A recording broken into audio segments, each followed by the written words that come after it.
নামে এক গ্রামে এক ছিল এক চাষি। সেখানে চাষি আর তার মেয়ে থাকতো। চাষিটা ছিল খুবই গরিব, যা রোজগার করত তা দিয়ে কোনো রকম বাবা মেয়ের হয়ে যেত। দিন চাষি ক্ষেতের পাশ দিয়ে যাওয়ার সময় একটা ছোট্ট হাঁসছানা পায়। চাষি চারিদিকে তাকিয়ে দেখে কোথাও কোনো হাঁসের ঝাঁক নেই। হাঁসছানার উপর চাষির বড্ড মায়া হলো। সে আর কিছু না ভেবে হাঁসছানাটা বাসায় নিয়ে আসে। খুশি, দেখ মা তোর জন্য কি আনছি। হাঁসছানা দেখে তার মেয়ে খুবই খুশি হয়। তারপর চাষি ও তার মেয়ে অতি যত্নের সাথে হাঁসটাকে লালন পালন করতে থাকে। এইভাবে অনেক দিন কেটে যায়। এরপর ছোট্ট হাঁসটি বড় হয়ে যায় এবং একসময় ডিম দিতে শুরু করে। চাষি সেই ডিমগুলো থেকে বাচ্চা ফুটিয়ে আরো অনেক হাঁস করে। এভাবে চাষি একসময় হাঁসের খামার দিয়ে ফেলে। কিন্তু হঠাৎ একদিন এক পাজি শিয়ালের নজর পড়ে চাষির বাড়ির দিকে। শিয়ালটি দেখে চাষির বাড়িতে অনেকগুলো হাঁস। শিয়াল তা দেখে বড্ড লোভে পড়ে যায়। আরে পাঁচ, এখানে তো অনেক মোটা মোটা হাঁস, কোনো অভাব নেই, আমার তো ভোজন শুরু।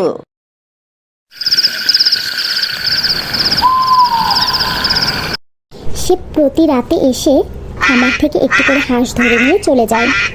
চাষি গিয়ে দেখে একটা শিয়াল তার মুখে হাঁস নিয়ে পালিয়ে যাচ্ছে। এই কে আছিস? ধর ধর, শিয়ালটা আমার হাঁস নিয়ে পালিয়ে গেল।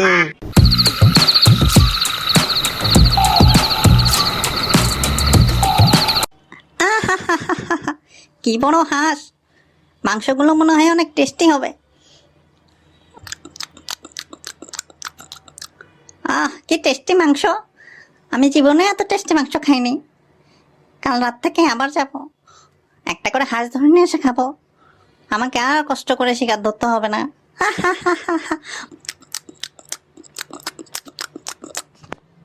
চাষি একদিন বসে বসে ভাবতে থাকে। চাষি একটা বুদ্ধি বের করলো শিয়ালটাকে শায়েস্তা করার জন্য।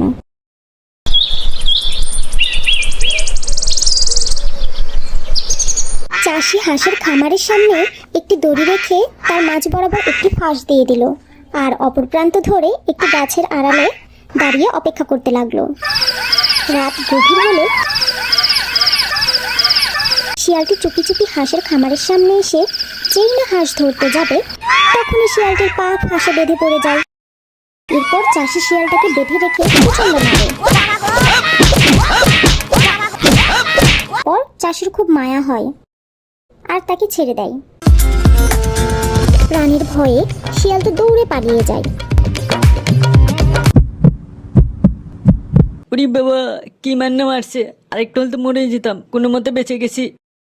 চাষির ভয়ে শিয়াল আর এদিকে আসে না। এরপর চাষি ও তার মেয়ে ঠিক আগের মতোই সুখে শান্তিতে দিন কাটাতে থাকে। তুমি খেতে পারলাম না, তুমি খেতে গিয়ে মার খেলাম, তবু তুমি বুঝলা না। ওহা সোহা সোহা